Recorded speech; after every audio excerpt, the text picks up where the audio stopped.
नमस्कार, मैं हूं रवश कुमार और आप देख रहे हैं देश का सबसे महत्वपूर्ण विश्लेषण।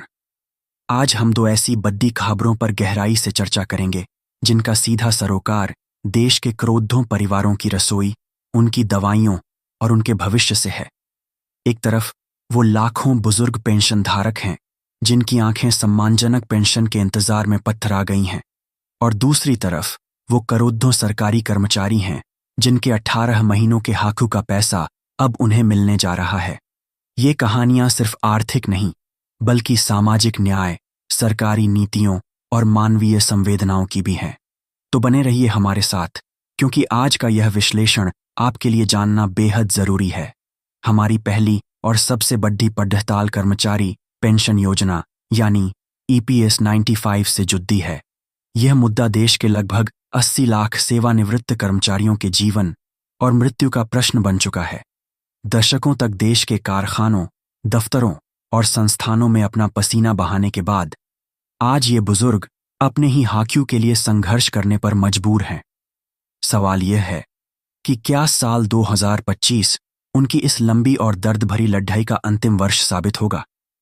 क्या सरकार उनकी मांगों को मानकर एक ऐतिहासिक फैसले को मंजूरी देगी? आइए इस पूरे मामले की जड़ों को समझते हैं।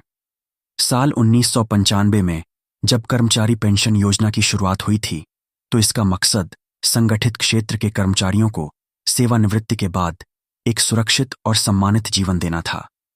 लेकिन वक्त के साथ यह योजना महंगाई की चक्की में पिसती चली गई। आज स्थिति यह है कि ज्यादातर पेंशन धारकों को हर महीने महज 1000 से 3000 रुपये के बीच पेंशन मिलती है। आप खुद सोचिए, आज के इस दौर में जब एक सामान्य बीमारी के इलाज का खर्च हजारों में है, जब दाल और सब्जियों के दाम आसमान छू रहे हैं, तब क्या कोई बुजुर्ग सिर्फ 1000 या 3000 रुपये में अपना गुजारा कर सकता है? यह रकम पेंशन नहीं बल्कि एक भद्दा मजाक बनकर रह गई है। इसी अन्याय के खिलाफ पिछले कई सालों से पेंशन भोगी सड़कों पर हैं। उनकी एक सीधी और स्पष्ट मांग है, न्यूनतम पेंशन को महंगाई भत्ते के साथ जोड़कर 7500 रुपये प्रति माह किया जाए। यह कोई अनुचित मांग नहीं है, बल्कि यह एक सम्मानजनक जीवन जीने के लिए आवश्यक न्यूनतम राशि है। सेवानिवृत्त कर्मचारियों के संगठन और यूनियनें लगातार यह तर्क दे रही हैं कि अगर पेंशन में यह वृद्धि नहीं की गई तो लाखों वरिष्ठ नागरिक आर्थिक तंगी और लाचारी के अंधेरे में जीने को मजबूर हो जाएंगे। जीवनयापन की बढ़ती लागत ने सरकार पर भी चौतरफा दबाव बना दिया है कि वह अब और देरी न करे और कोई ठोस कदम उठाए। तो इस पूरे मामले पर सरकार का रुख क्या है? अब तक सरकार ने पेंशन भोगियों की चिंताओं को स्वीकार तो किया है, कई दौर की बैठकें भी हुई हैं, लेकिन साल 2025 में भी कोई अंतिम निर्णय नहीं लिया जा सका है। सरकारी अधिकारियों का तर्क है कि इस तरह की बढ़ी वृद्धि को लागू करने के लिए एक मजबूत वित्तीय योजना की जरूरत है, क्योंकि इसका सीधा असर कर्मचारी पेंशन फंड की स्थिरता पर पड़ेगा। विचार विमर्श का दौर जारी है, लेकिन इस बात की कोई आधिकारिक पुष्टि नहीं है कि न्यूनतम पेंशन कब और कितनी बढ़ाई जाएगी। यह अनिश्चितता पेंशन भोगियों को हर दिन निराश कर रही है और वे एक स्पष्ट जवाब की प्रतीक्षा में हैं। इस देरी के पीछे कुछ बड़ी और वास्तविक चुनौतियां भी हैं। EPS 95 पेंशन बढ़ाने में सबसे बड़ी बाधा सरकार और पेंशन फंड पर पड़ने वाला भारी वित्तीय दबाव है। विशेषज्ञों का अनुमान है कि अगर पेंशन को एक साथ 7500 रुपये किया जाता है, तो इससे पड़ने वाला वार्षिक बोझ हजारों करोड़ रुपये तक पहुंच सकता है।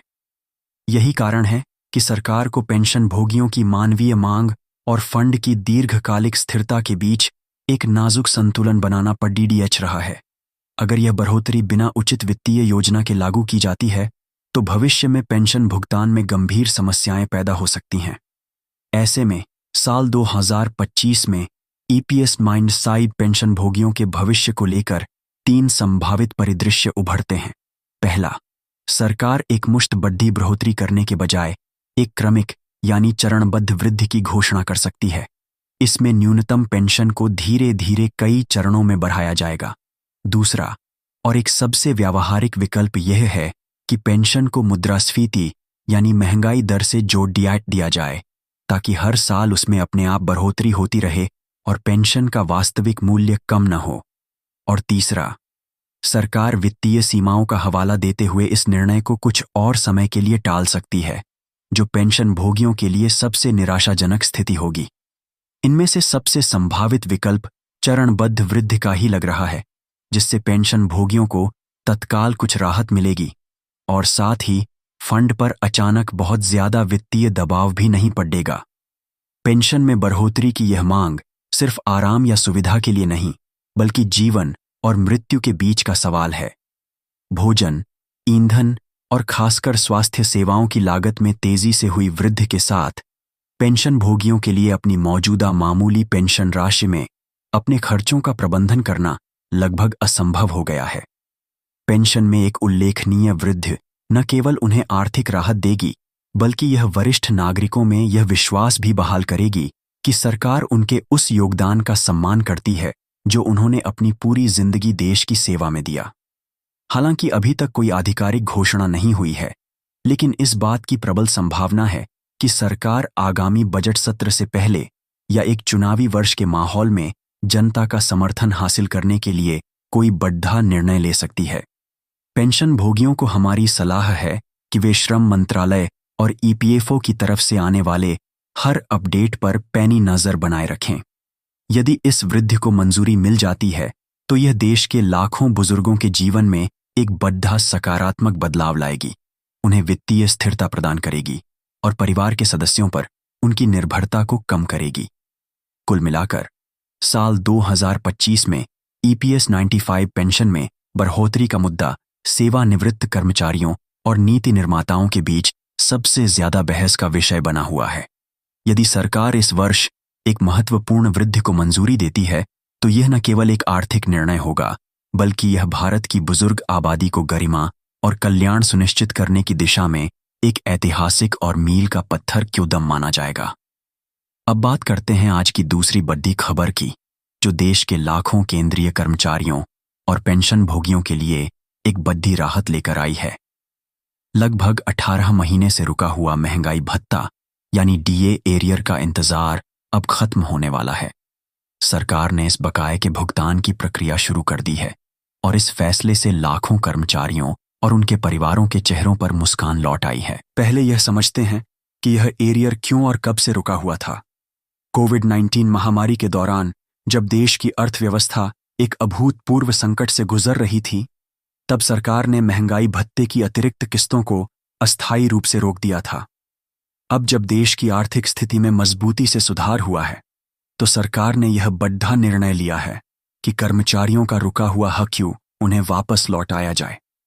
यह सिर्फ एक आर्थिक राहत नहीं है, बल्कि यह कर्मचारियों के योगदान और उनके धैर्य का सम्मान भी है। सरकार ने भुगतान की प्रक्रिया को बेहद व्यवस्थित और पारदर्शी ढंग से लागू करने के निर्देश दिए हैं। यह प्रक्रिया 4 चरणों में पूरी होगी। पहले चरण में सभी मंत्रालय और विभाग अपने अपने कर्मचारियों की एक विस्तृत सूची तैयार करेंगे। दूसरे चरण में इस सूची का गहन सत्यापन यानी वेरिफिकेशन होगा, ताकि केवल पात्र कर्मचारियों को ही एरियर मिल सके और किसी भी तरह की कोई गड्ढी ना हो। तीसरे चरण में हर कर्मचारी के लिए डीए की सटीक गणना की जाएगी और अंतिम चौथे चरण में यह राशि सीधे कर्मचारियों के बैंक खातों में ट्रांसफर कर दी जाएगी। इस पूरी प्रक्रिया पर नजर रखने के लिए एक विशेष मॉनिटरिंग समिति भी बनाई गई है, जो यह सुनिश्चित करेगी कि भुगतान में किसी भी स्तर पर कोई अनावश्यक देरी न हो। सरकार ने इसके लिए अलग अलग मंत्रालयों को बजटीय आवंटन भी कर दिया है। उदाहरण के लिए शिक्षा मंत्रालय के लगभग 5,000 कर्मचारियों के लिए 10 करोड़ डीएच रुपए, स्वास्थ्य मंत्रालय के 3,000 कर्मचारियों के लिए लगभग 7 करोड़ डीएच रुपए और गृह मंत्रालय यानी पुलिस विभाग के लिए 8 करोड़ डीएच रुपए आवंटित किए गए हैं। इसी तरह रक्षा, रेलवे और डाक विभाग जैसे बड़े मंत्रालयों को भी उनकी कर्मचारी संख्या के अनुपात में बजट दिया गया है। यह विभागीय बंटवारा दर्शाता है कि सरकार ने पूरी तैयारी के साथ यह कदम उठाया है। अब सवाल यह है कि इस एरियर के मिलने से कर्मचारियों को क्या बड़े फायदे होंगे। विशेषज्ञों के अनुसार इसके 5 प्रमुख लाभ होंगे। पहला है तत्काल आर्थिक राहत, एक मुश्त मिलने वाली यह बड़ी राशि कर्मचारियों को घर परिवार के जरूरी खर्चे पूरे करने, कर्ज चुकाने और अपनी वित्तीय स्थिति को मजबूत करने में मदद करेगी। दूसरा है मनोबल में बढ़ोतरी।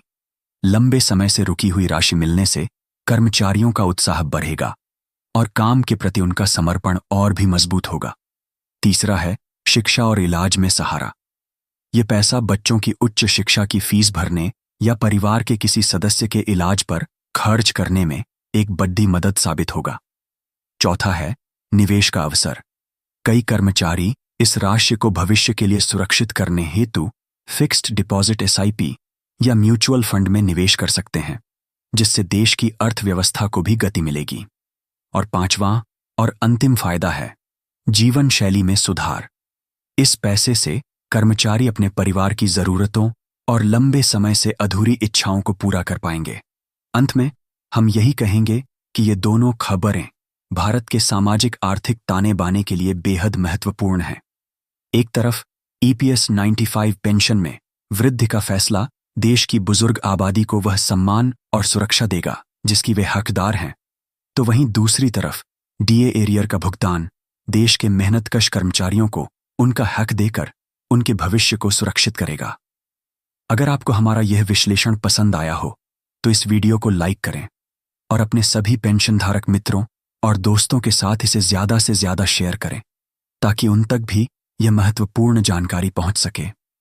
और अगर आप हमारे चैनल पर नए हैं तो इसे सब्सक्राइब करना ना भूलें ताकि आप हर बड़ी खबर से अपडेट रहें। देखते रहिए हमारा चैनल। नमस्कार।